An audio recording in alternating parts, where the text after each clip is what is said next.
Welcome to the Successful Nonprofits Podcast. I'm your host, Dolph Goldenberg. This is part 2 of our 2-part series on program planning.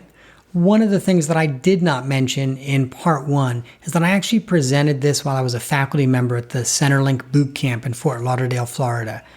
I had a great time with the 17 brand new executive directors of LGBTQ community centers all across the country. As I was presenting, I was presenting on 3 things. We called it tactical management, planning, programs, and people. But as I was presenting this, I was just so struck by the energy, the enthusiasm, the knowledge, and the expertise in that room. So one of the things that I believe, and I think I've probably shared this with listeners, is I'm a firm believer that you never do something only once. So now that I've put together this presentation for the boot camp, I thought, well, gosh, I should definitely also turn this into a presentation for the podcast listeners. So about 17 people got to hear it in Fort Lauderdale, and now hundreds of people will get to hear it on the podcast.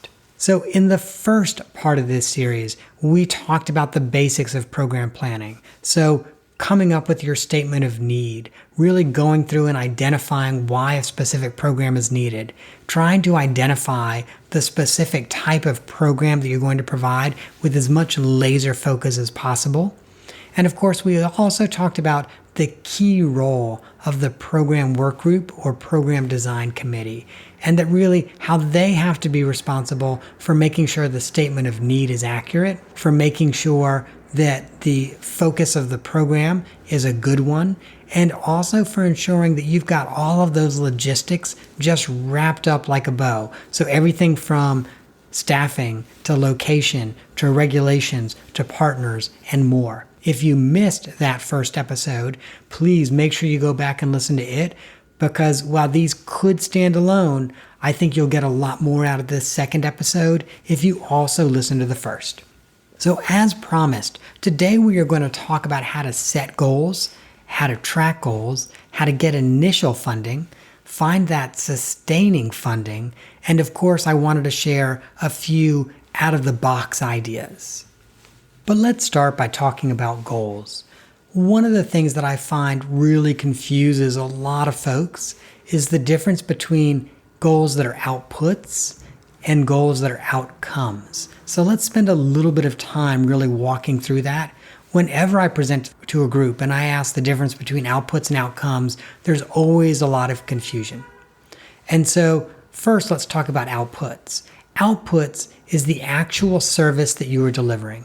And so, for example, if you are a soup kitchen, an output is a meal that is served, a person that is served. It is that unit of service. If you're a mental health counseling center, and outputs might be the individual clients that are served and the number of them, the number of individual units that are provided, the number of groups that are offered, etc. All of those are outputs. So outputs are important to track, and they're often the first thing we track and the easiest thing we track. But if you can also identify some outcomes to track as part of your program plan. So let's talk about what an outcome is. An outcome is a change in knowledge, skills, behavior, or even a broad change in your community that you can both measure and document. And so let's go back to the mental health counseling center. You know, a mental health counseling center could probably do pre-test and a post-test and determine if individuals have any changes in their knowledge, skills, behaviors, etc. And so as an example, let's say that this mental health center focuses specifically on older adults that are experiencing loneliness and isolation. Well, the mental health center could probably do a pre-test before people actually get their first counseling session, maybe as part of intake, right? And that pretest maybe essentially could assess social isolation and provide some type of a quantifiable scale for social isolation. And then you could, after 8 or 10 sessions, do a post-test and see, has social isolation stayed the same? Has it decreased? Has it increased? And so measuring loneliness and trying to have an impact to really decrease loneliness, that is an outcome. Now let's take another example, this time of a workforce development organization. So if this organization provides soft skills training, an output would be the number of people that enter the training program. Another output might be the number of people that graduate, but an outcome might be the number of people who maintain a job for 6 months. So that maintenance of a job for 6 months might be an outcome.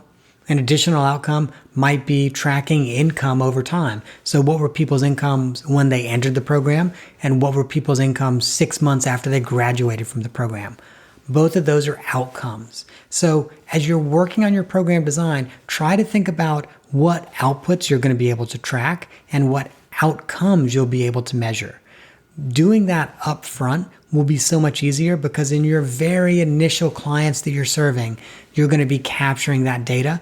And I will promise you, as you go out and you approach funders, they are going to be impressed that you already have an evaluation system in place.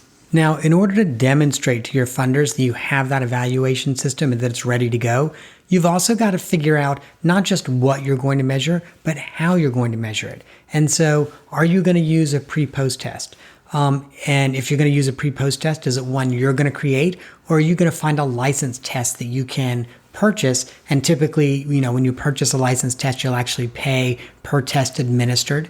Perhaps, as in the workforce development example that I gave a few moments ago, perhaps your measurement tool is you actually call up the individual that graduated from your soft skills training program and you ask, hey, are you still working? Great, I'm glad that you are. How much are you making per hour? Or how much are you making a week? Now that is a self-report, and sometimes self-reports are not as accurate, but it's an easy way to get the data. And keep in mind that the harder it is to get your data, the less likely it is that you will be able to get it. But regardless of the tools that you decide to use, now you've collected all of this data. Where are you going to put it? Well, to some extent, it probably depends on whether this is a program for 10 people, 100 people, or 1,000 people. And so if it's a program for 10 people, honestly, just keeping it in client files is probably okay. Because then when you want to crunch the data, you just pull the 10 files and you kind of, pull out a sheet of paper and you make some marks and you figure out how many outputs and, what your outcomes have been. But when you start talking about 100 people or thousands of people, that's when it's really going to be critical to make sure that you've got some type of a database to track this. It could be as simple as Excel.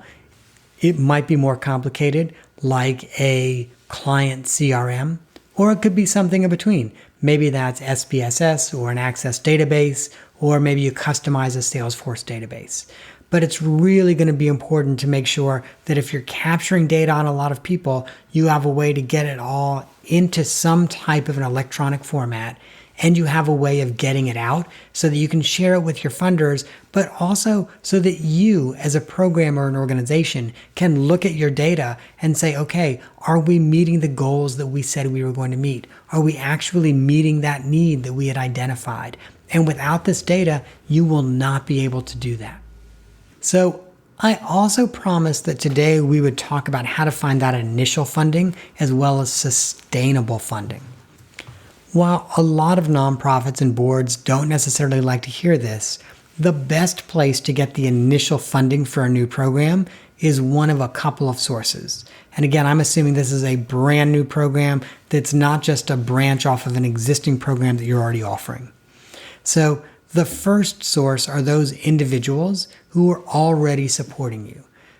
They believe in your organization, they believe in your mission, and what you need to do is kind of sell them on this new program plan and this program design.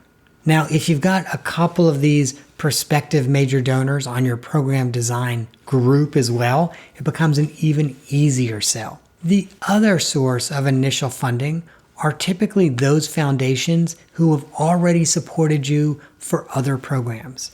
In this case, they know you, they like you, assuming that you have been responsive and turned in all of your reports and have been successful in the other program funding that they have given you.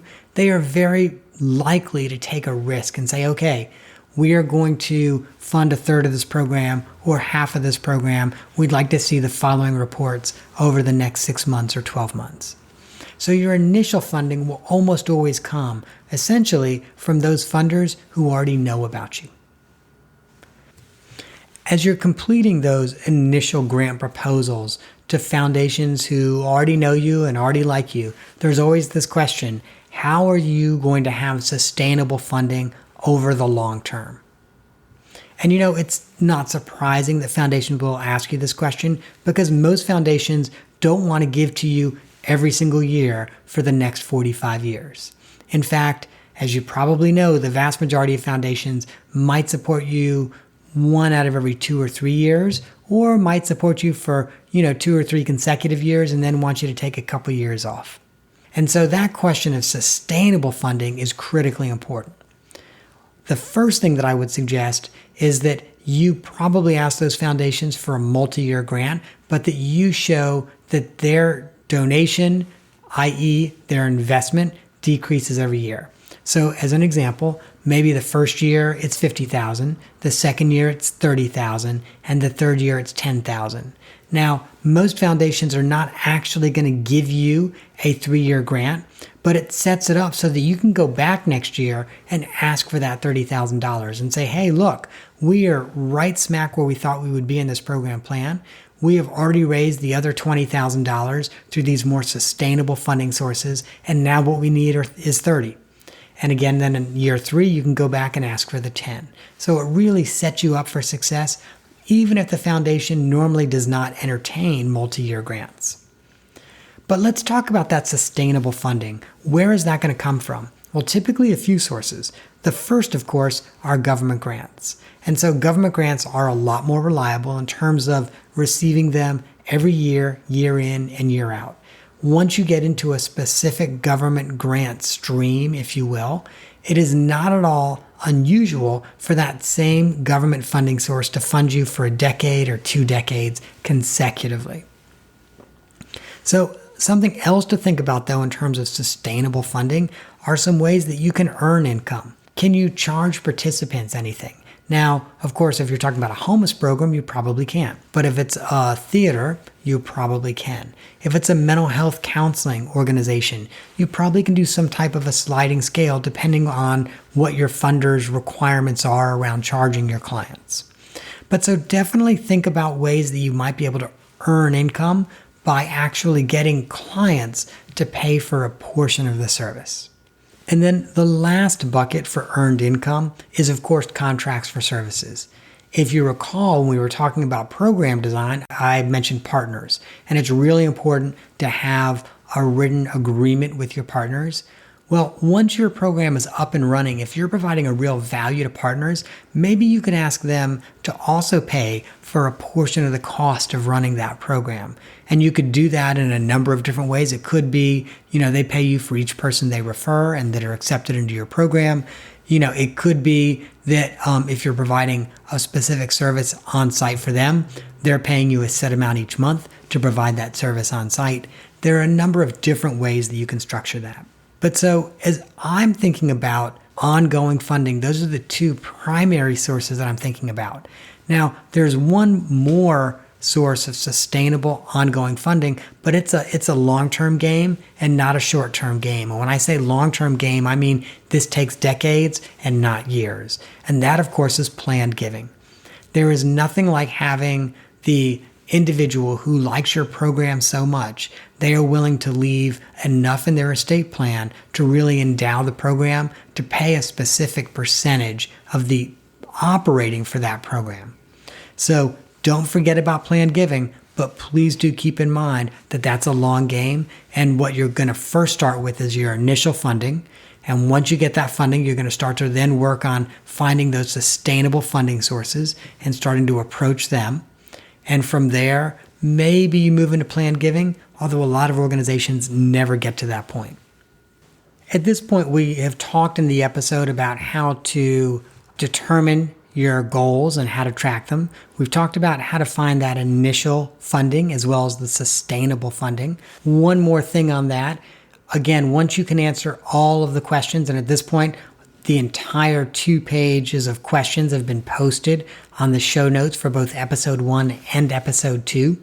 But once you can answer all of those questions, then you are ready to write your grant proposal. But before you do sit down to write that grant proposal, there are 3 out-of-the-box ideas I want you and your program design group to think about. So the first one is I want you to think about the minimum viable product concept. If you go back and listen to episode 106 with Ann Mei Chang, she was the author of Lean Impact. Phenomenal book. She introduces the concept of the minimum viable product. And that is essentially the smallest amount of service or product that you could possibly offer so that you can test whether or not there's a market for it. Is your program design successful? Do you have everything you need set up to be able to track your data and gather your data? So the minimum viable product allows you to do all of that. Let's give a couple of examples. Let's say that you are that mental health counseling center that wants to start providing counseling to older adults that are experiencing social isolation. So you've created your program design, you've determined what modalities you're going to use, you figured out which staff person on your team is going to be able to do this and do it well. So now instead of going out and getting 10 new clients, go and get 2 clients. That's right, market and just only take in 2 clients. The first thing that will do is it will give you a sense of what the actual demand is. Could you even get 1 client based on how you were marketing it? The second thing it will allow you to do, though, is then do a real-life trial run of your pre-post test to measure social isolation. And the third thing that it will do is it will also give you a sense of whether or not this is a good fit for your organization and for the clientele that you serve. So do not forget minimum viable product. I would definitely recommend, if you're interested in starting any program, that you also go back and listen to episode 106 with Ann Mei Chang. Incredible, phenomenal episode. Also would suggest maybe you get her book. Her book is off the chain good. So that's the first out of the box idea. The second one is think about, instead of starting a permanent program, start a test project that has a planned beginning date and a planned end date. And so, for example, if I had that HUD fiasco that I talked about in the last episode to do over again, instead of creating groups that would start and then continue forever, I would instead maybe, as an example, create a family preservation group that was going to be 8 weeks long. And we would have a curriculum and we would take folks through that curriculum. And at the end of it, the test pilot project would be done. And then all of the team, the staff, the volunteers would all kind of assess, all right, what did we do well? What should we do differently? We would follow up with the clients. Of course, to track whatever outcomes it is we said we were going to track, but also to get their feedback. Keep in mind that when we're designing programs for people, the people we're designing them for need to be a part of that design process. And so there's this kind of continuous feedback loop of, okay, we've done A, we've done B, we've done C. Let's go ask the folks that have done all 3 how they feel about it. And more importantly, let's ask the folks who dropped out after A or dropped out after B why they dropped out. Because if we can figure that out, we can be even more successful. But that really only happens when you start it as a test project. Again, you have a very specific point at which you're going to stop, and then you're going to go through and evaluate. And then the final out-of-the-box idea that I really want you and your program design team to be thinking about is consider outsourcing the service or the program at first. And so let's use the mental health counseling center that really wants to start doing work with socially isolated and lonely seniors. Well, maybe instead of having one of their team members who may or may not have a specialty in the senior population try to provide this service, go find a contractor where 75% of their private practice are older adults and ask them to come in as a contractor to do the minimum viable product or to do the test project. That will give you a real sense of whether or not this can be successful without taking the risk of hiring a permanent staff member who, if this program ends up not working out, you've got to figure out, are you going to lay them off or are you going to find something else for them to do? So at the end of the last episode, those are the 3 things I promised that I would cover. I also just want to give you one more quick bonus, and it's kind of a timeline. So if you're thinking about how long it should take you to plan a program, frankly, you're probably looking at about 4 to 12 months, depending how much research you're going to do and what you're thinking of as program development stages versus program implementation stages. But as I think about this, you start with your program planning group, and that will probably take you a month or 2 to form that group. Keeping in mind, you want to get the right people on the program planning group. And then the program planning group is going to be working on your needs assessment and also on conceptualizing the program plan itself. That's probably going to take you between 3 and 6 months. And a lot of that will depend on how much staff support the program planning group has. The more staff support it has, the faster the planning process will happen. And so once you've done that, now you're ready to go out and secure some initial funding. Maybe it's for an 8 or 12-week test project. Or perhaps you've found the perfect contractor to outsource your minimum viable product to, and the funding is just to pay that contractor and cover your outreach costs. Whatever that funding is, you're probably going to take 2 to 5 months to secure your initial funding. So now you've got your funding in place, you've got your program plan in place, it's time to ramp up. And that means hiring staff or onboarding those contractors and actually doing your outreach and serving your first client. I would estimate conservatively that 3 months is the minimum amount of time ramp up will take. A lot of government grants actually only give you 3 months of ramp up, but that's because they assume that you've already done this as a test project, so ramp up should not take as long. But ramp up might take 5 months, quite frankly, especially if this is a brand new project and you're starting from ground zero. With all your staff in place and your outreach just rolling out like a well-oiled machine because the program design group and the staff have really done their jobs well, you are now ready to begin providing the service, but your program implementation is not over yet, and here's why. You have also committed to doing an evaluation, and so depending on the intervals that you'll be doing that at, maybe it's quarterly, maybe it's every 6 months, maybe it's at the end of the year, but depending on that time scale, program implementation is not complete until you have completed your first evaluation and used that as a feedback loop to inform your program design and your program development. And so, dear listeners, that is the end of part 2 of our program design and implementation mini-series. And I call it a mini-series because there's only 2 parts. Don't forget to go to our show notes at successfulnonprofits.com. And there you will be able to get the 2-page planning design template. Remember, once you can answer all of those questions, then you are ready to seek funding and launch your program. Well, dear listeners, that is our show for this week. I hope that you have gained some insight to help your nonprofit thrive in a competitive environment.